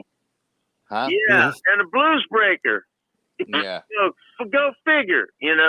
Yeah. So I seen him at Madison Square Garden. I forgot which tour it was, and he was just using his Strat and everything. And I'll be honest with you, man. The dude didn't look like he was doing anything, and the sound coming out of the guitar was just mind-boggling to me. I just sat there fucking dumbfounded. Yeah. I saw Eric Clapton at the Old Ritz in New York in 1987. Wow. Wait for it. Man, we played. Me and Johnny and us. We played the new Ritz in '88. Right. I was there for that. There you have it. I got to tell you, hang on a second. We did two sets. The band. It was almost there. That's when Johnny gave me the laser. We did that, and we went to Boston. That you guys might know this. The Channel used to be a big place in Boston. Yeah. Yeah, man. And so we played there with Bo. It was Johnny and Bo were our passes. And then we got on the bus, went home, and I slept over Johnny's and getting ready to go the next day. And he asked me, he goes, dude, I'm telling you, his penthouse was just like when he moved there. And stuff was still what would be the dining room were just stacks, but on shelves of and this is what's got me. There's a certain individual that Dave and I will not mention Paul's name. Come on, Dave. Mention it, Dave. Look, he's doing nope. He said it. I ain't saying it. Do it, Dave. Do it, Dave. What, Paul? Do it. Yeah, man. What about him? There's so many guitars that I know exactly. From everyone you've ever seen Johnny play, from the Fender 12, which was a 6, but it was the 12. Johnny always went for that higher sound. He was always trying to capture a certain thing. I learned this working with him. And the first thing about working with Johnny was realizing basically he was blind, except when you didn't want him to see you do something. You know, you get back on the bus and all of a sudden you go, "Where's Rafa?" And I'm hiding in my book. And no one comes to me about it. And he's going, "What the fuck do I pay you to do? What did you do?" You know, and the first week or so, I was like, "This is the best gig ever," and I think I got to quit. And then it hit me that night, and I just said, "Johnny, and then I realized, wait a minute, this Johnny was so high functioning, so smart, so I wish more had been done on the historical and the stories that he and I talked about. Because a lot of people that work for him, they're like, "Oh yeah, I work for Johnny, I get paid good, and I don't know anything really about the blues," or some people didn't know much about what he did in the past. But I learned to talk to him as if he were totally blind. So when he'd ask me, instead of like if I asked Al, and I said, and Al goes, "Hi, what went on during that song?" "Well, okay, when you, hit that pedal to go to the clean side, I heard a click, a glitch, and then, it went on, and I was thinking signal flow." And you cannot be afraid to go out on stage when your guy's having a problem. That is what you are there for. Absolutely. I'd be okay, squirt in some Cremon 5 and go, "Okay, is that it?" And then look, and then go behind the amp, see if you see something, change a few cables. But, so I learned to tell Johnny and talk just like that. "Johnny, when that happened, yeah, well, this is what I did." Mm-hmm. And that was it. "Oh, okay." Because most everybody has lied to him, stolen from him, cheated him, and everything that Paul did. Oh, God, I don't know this guy, Paul. But I've heard of him, maybe. So that was a point. That sounds like he cared for you guys, for Dave and you guys. That sounded like he cared for you guys. I know I've worked for people. I'm not going to mention names, Dickie Betts.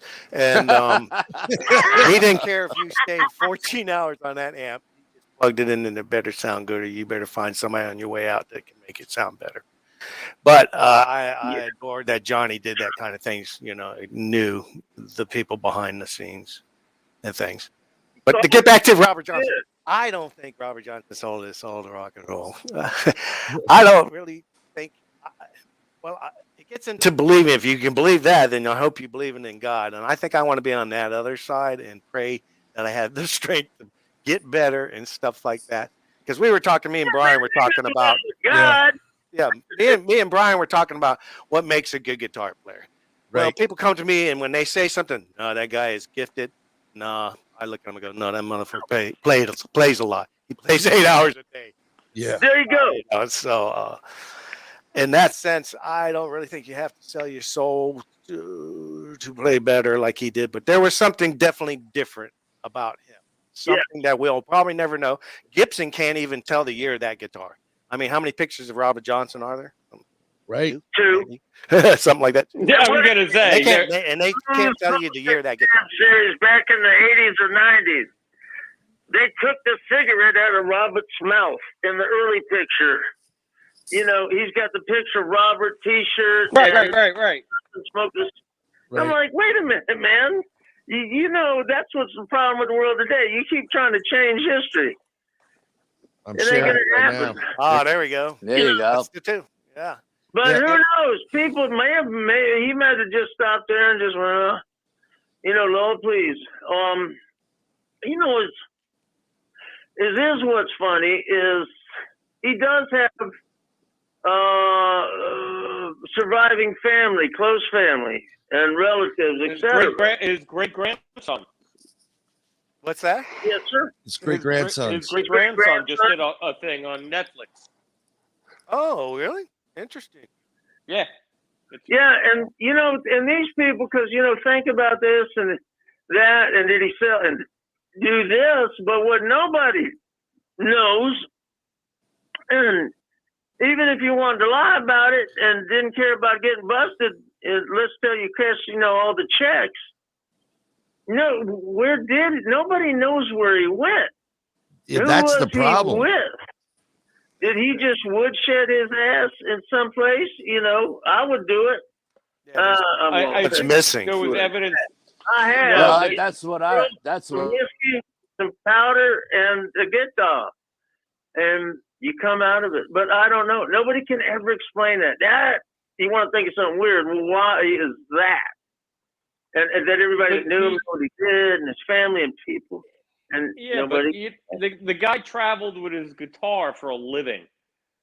So he probably, traveled around, saw all these guitar players, played for 2 years, came back, and he was that much better. That's what I say.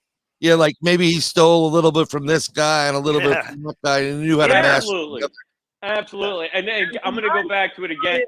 His right hand technique is like, I listen to it. I'm like, I don't even know what the fuck he's doing. Right. Lost Al. Yeah. And that might have been it too. Like he started getting to play. I had never thought that, man. And what you said is so true, because maybe then, because I know it worked for me. I know three. I know how to play a greased ninth. Try that one on. And those are hard chords, baby. I know 3 or 4. And but what about this? As he's going along, he's getting better, and then cats are letting him come up and play. He's been watching them maybe for a week, for maybe a day, maybe just rolled into town and got to get some money.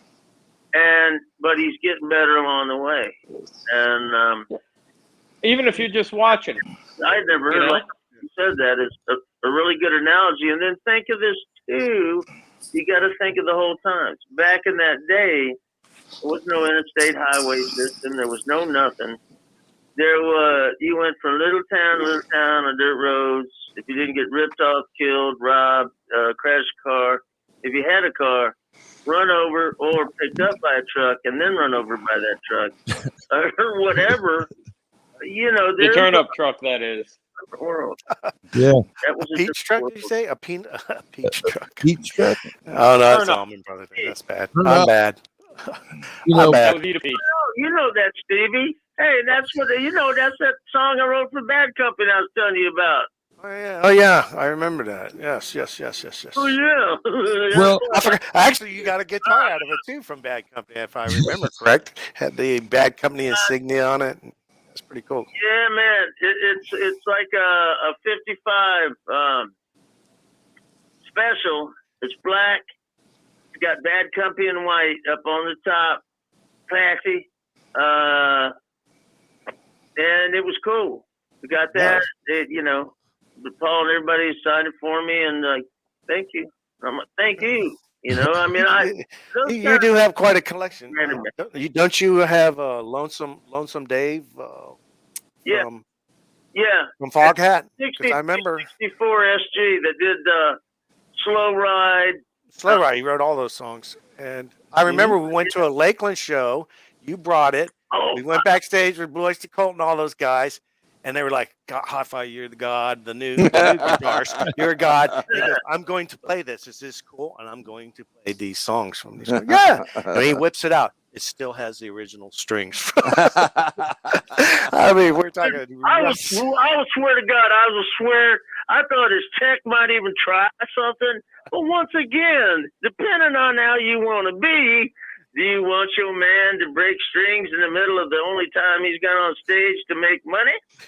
Before they got on, he hands him the guitar. This guy did not do it, but Bryan, he just was so amazed. Like, I've known those cats too, both Lonesome Dave and, just everybody, and Rod. This goes back a long way, but Roger Earl said, "Yeah, I want to come to the show with Lakeland. We'll put you on the guest list." And I said, "Well, put me on." Plus, like, we have you and Mary Pat and me. I guess. I think that was it. Yeah. And Roger giving you shit all night. Roger going, how come we always bring you and you eat all our good meats in the backstage? Eat all the good food here. And then you leave. I'm with you on that. But this one, I just said, hey, Rod. I go, you know I've got Rod's guitar. Rod had a couple cool. He was playing a lot of specials, double cutaways, single, but he put humbuckers in the rear of those. But he goes, oh yeah. And I said, hey, I'll bring it. Do you think Bryan would like to play it? He goes, I don't know. He's half. I call him up. So I called him. I go, hey, Bryan. Yeah. I said, look, man, I don't think Roger's ever told you this. I've got Rod's SG that did Fool for the City, Slow Ride, Rock and Roll Outlaws, these different albums. The whole provenance is there. And he's like, what? How soon can you get here? And I said, we're coming. Roger's got us down, so I'll bring us the guitar. Now, this is a little weird, but we split. We know how long it takes to get to the Lakes Civic Center. We've done that since we were kids, man. We'd ride bicycles that far if we wanted to see somebody, me and Steven. But, gentlemen, as we're getting there, we're making good time, and all of a sudden, the sun, a storm from hell. You remember that, Steven? I think we're losing him. Steven, I think we're losing him. No, not a problem. Hey, no, you're breaking up a lot. You're breaking up. Oh. You know what? We've got like some time, a little bit of time left, and I was wondering if I'll go do a round robin. If Stevie has some questions he wants to ask others on here, or and then I'd love to have we got Dave and Stevie here, and they got their gig, their guitars. So maybe they could do a little bluesy Stormy Monday or something. Oh, nice. I can do that. Yeah, hey, Bryan, I hate to say this, but if I turn on one of these amps now at 10:45, you might have a drum evicted? section on the wall. Yeah, you might have to come move in with hi-fi. You might get evicted. He'll just come around the corner and come to my place. But damn. Well, I do have a question. I do love the Crossroad movie, and that was fantastic with Steve Vai. Absolutely, yeah. I was just, since when he was with Frank Zappa and stuff like that, I knew this guy was going to be something. But did he play Ralph Macchio's stuff? I know he played his own stuff, but was he doing Ralph Macchio's The Karate Kid? He did. He did? He did, Steven. Okay. I believe in that last scene he played both sides. So does Ralph Macchio play it all? Did he play it all in that? Well, probably not back then. I don't know. He's a good actor. Hang on. He had me fooled. What they did is they trained him on how to make it look realistic. Look real, and he did good being an actor. Yeah, and Ry Cooder worked with him. Not like mine. Oh, right. A lot of people always give him crap, and I'm like, hey, man, he's got a good life. Yep. I don't know anything he did wrong. Hey, what do you guys think of Jeff Healey? Oh my gosh. Lap thing. Yeah. I mean, to play like a steel guitar, right? That's mind-boggling. style. Oh my God. Yeah, kind of, except using them fingers. Yeah. I mean, Just put your hand over. We, got to do shows with him with Johnny and like the Montreal Jazz Fest and different things, and he was just a good guy. At least they got him on film in that Roadhouse movie. Yeah. And, that alone is a different style. When you're playing like that, that's like the place in Abbacies, those guys that are Moran, that guy that's doing the tapping on the guitar and playing it like a piano, man. It's using all 10 fingers on that guitar. Stanley Jordan. Stanley Jordan. Oh, golly. And everybody talks about the tapping, Eddie Van Halen. There's this old Italian guy that was doing that stuff back Oh, my God. Back in, the 50s. Yeah, you know what I'm talking about? Yeah. Yeah, absolutely. Yeah.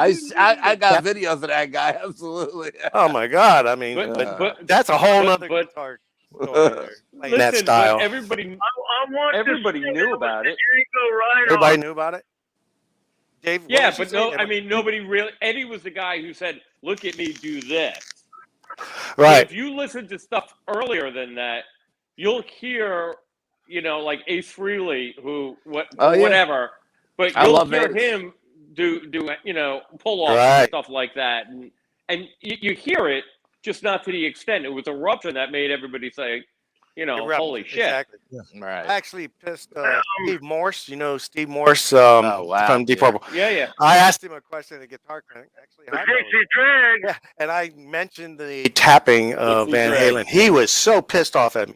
What do you think he was invented this? And then he started on this, and he's the one that led me on to the Italian guy and all this. I was like, oh, I just asked what you thought of Eddie Van Halen. Yeah. Hey, Blackmore did it too back in '68. Who's Blackmore that? was doing it. Oh, the yeah, tapping, Yeah. They was doing that shit in '68. Now they're I taking think it a little the bit Italian further. guy was Django Reinhardt. Oh, Rhino? Okay, cool.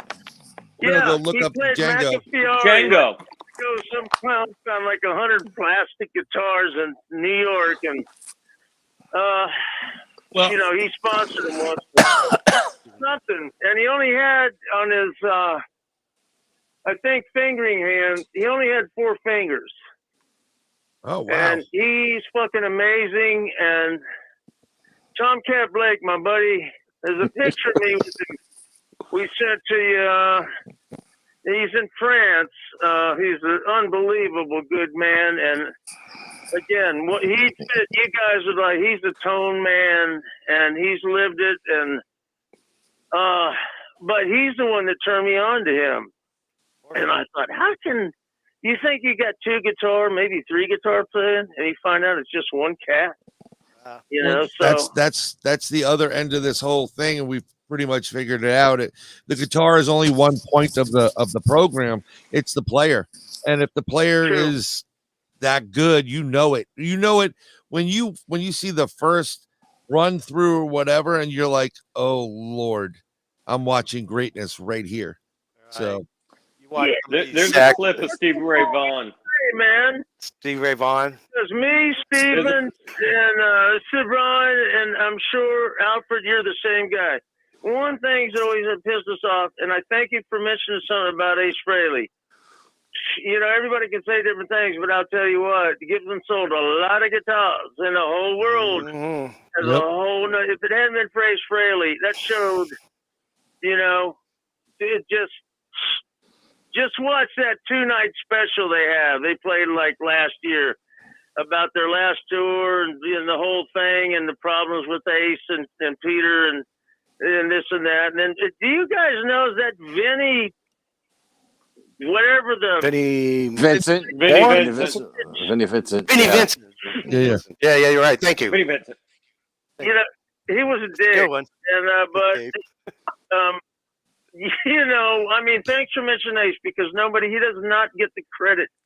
Yep. And I'll tell you what, is all I got to do is tell people, hey man, I'm calling Ace. Ace is going to be down here. Come over to my house, and I'll tell you what, you'll have 10,000 people out in this front yard.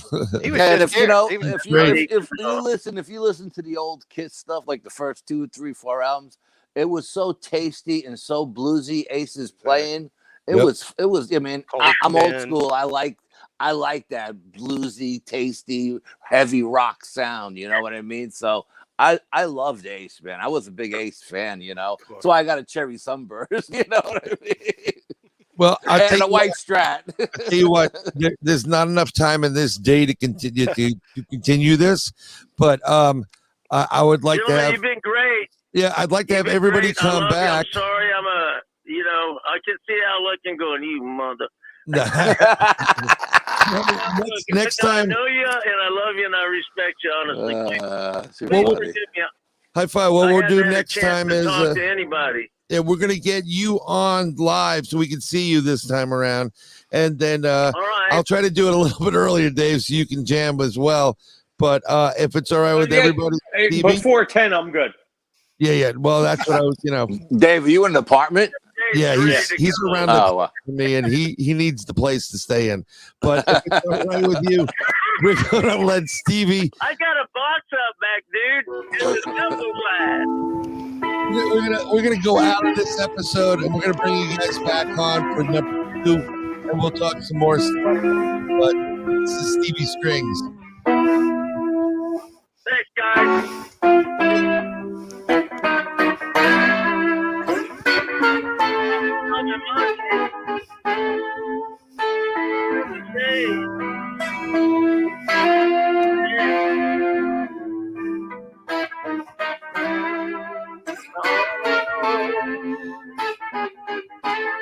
You can sing it, hi-fi.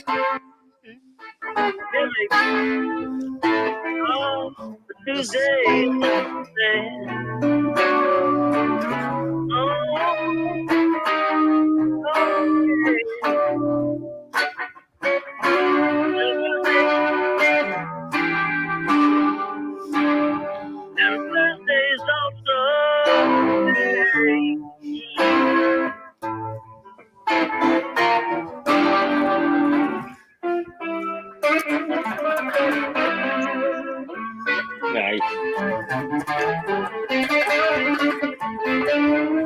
This is a great way to get out of go out. I gotta thank my guest David Buter, Alfred Santariga, Santariga, my partner in the paranormal. It's a high five. It's a pleasure, brother. Good meeting you. We'll have you back, and with us, we're going to drag out now in Florida, but Stevie Strings.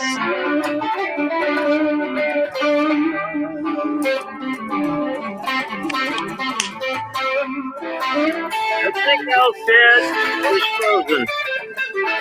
Yeah, he's just listening. Yeah, I'm just listening. I'm enjoying it. It makes me want to play now, but everybody in my house is sleeping. Makes me want to get evicted.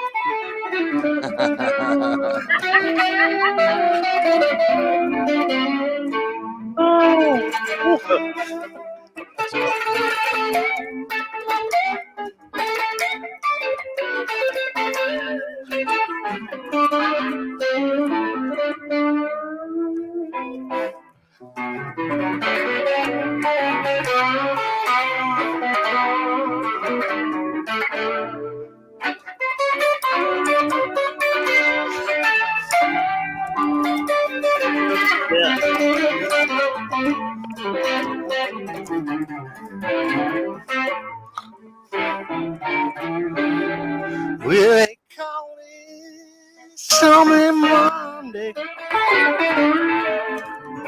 And Tuesday It's just as as bad. Come on, guys. Everybody sing.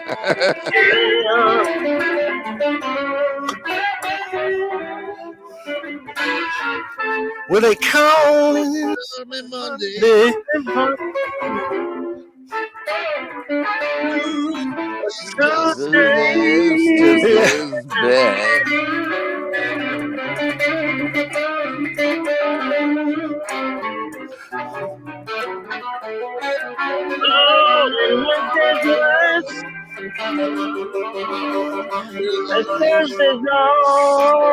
So sad.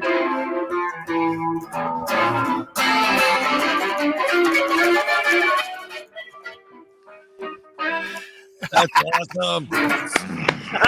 Bravo. Thank you.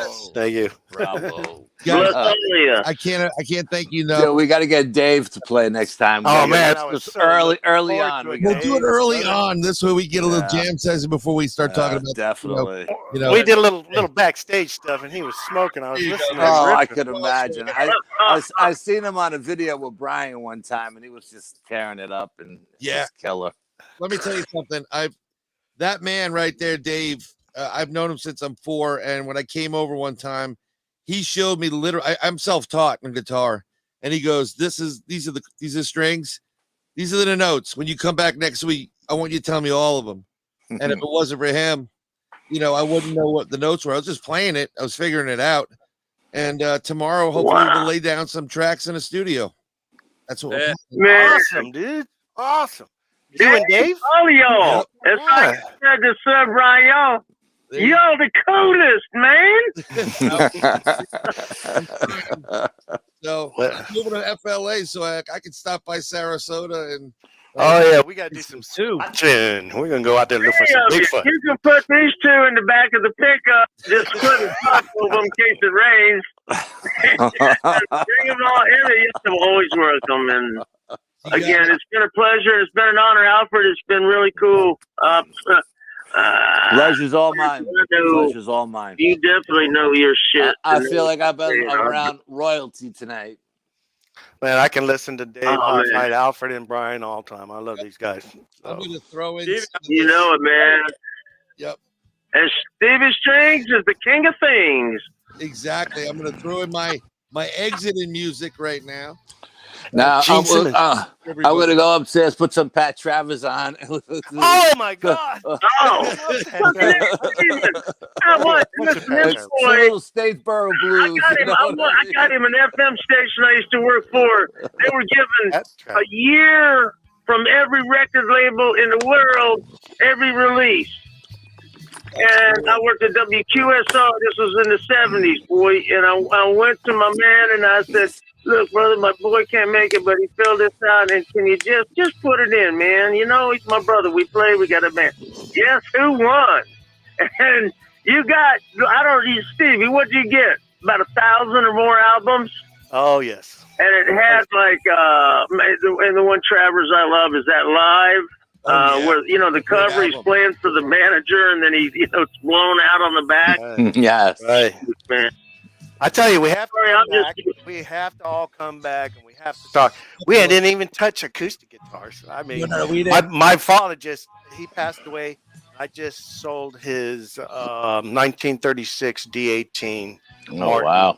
Another thing, I think it went for like 45 grand. These things were very rare because of the wood. I knew nothing until I had it luthiers look at it. Wow. That's the acoustic guitar. Dave, you know that. That's my life. Vintage guitars. Stevie, I love you, but oh man, why you got to make a man cry so long? Well, my mama needed it. My mama needed the house. No, dude. Look, that's our mama. Yeah. And you know that, and I love you all, and Frank. And look, that's just my family, and again,